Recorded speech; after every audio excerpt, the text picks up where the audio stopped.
जी अस्सलाम वालेकुम। हाँ जी यूट्यूब वाले भराओ क्या हाल चाल है। उम्मीद है सारे भरा ठीक हो सना सने भरावां ना शौक भी अच्छा जा रहा हो सी। सब तो पहला जनाब भरावां की बड़ी बड़ी मुबारक है जनाब। माशाल्लाह माशाल्लाह अल्लाह पाक नी रहमत हो रही है जनाब। थोड़ा जा यानी कि टाइम मिले कि जनाब लैके आए हैं थोड़े वास्ते बच्चे। सही है घरेलू बच्चे अच्छे बच्चे सही है।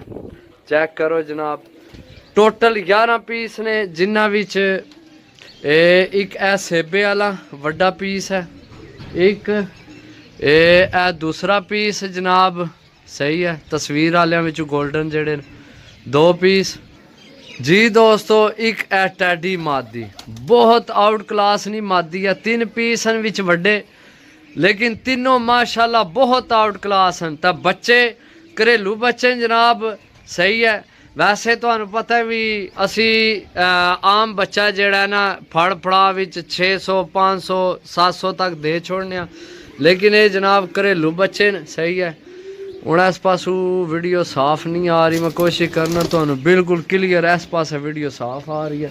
इन्हें कि इस पास भेजने ए बच्चा चेक करो जनाब, नाहन चेक करो, पंजे चेक करो, झपरियां विचों बने हैं। बड़ी आउट क्लास चीज़ है सही है। ए टैडी बच्चा है जनाब सही है। चेक करो माशाल्लाह एना की इधर भेजने चेक करो सही है। बल्कि चेक करो टैडी बच्चा गया है। 11 पीस ने टोटल, 3 वड्डे ने बाकी सारे बच्चे ने। ए मादी विच वड्डी है सही है, ते एक ए वड्डी है सही है, ते एक वो डब वाला ये आए ने हूँ सामने सारे सही है। हूँ चेक करो जनाब बच्चे सही है। ए बच्चा चेक करो, मैं एक करके एक बार तो तसली ना चेक कराना। ए कबूतर चेक करो डब वाला एक, अगे बच्चा टैडी 2, फिर अगे जनाब मेरी मेरा ख्याल है जीरिया चू बने बच्चा टैडी जीरा जा बच्चा 12 0 कन्नी ने ज़्यादा सही है। चेक करो अगे फिर मादी ए बच्चा चेक करो जड़ा थल्ले च मुट गया माशाल्लाह जनाब। बच्चा चेक करो ये भी 0 कन्नी ने सही है। बच्चे बड़े आउट क्लास लैके आए भरावां वास्ते। तो जेड़े विच वड्डे पीस हैं 3 ये भी माशाल्लाह आउट क्लास हैं सही है।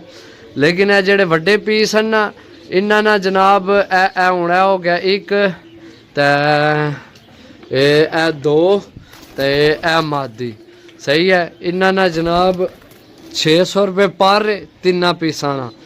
तो जेड़े बच्चे ने पिछे सही है टोटल 11 यानी पिछे 8 बच्चे, एक 2 3 4 5 6 7 तो 8 जेड़े बच्चे ये जनाब भरावां की मिलन के 1000 रुपये पर सही है।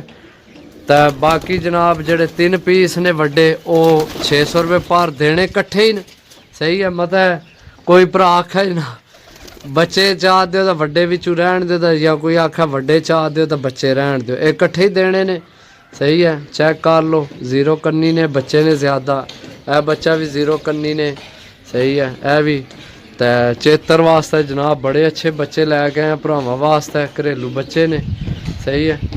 तो वैसे तो घरेलू तो तुहानू पता 2500 रेट चलन लगे है, लेकिन असी अपने भरावां की देसा मुनासिब सही है 1000 रुपये पर, ते दूसरे 600 रुपये पर सही है।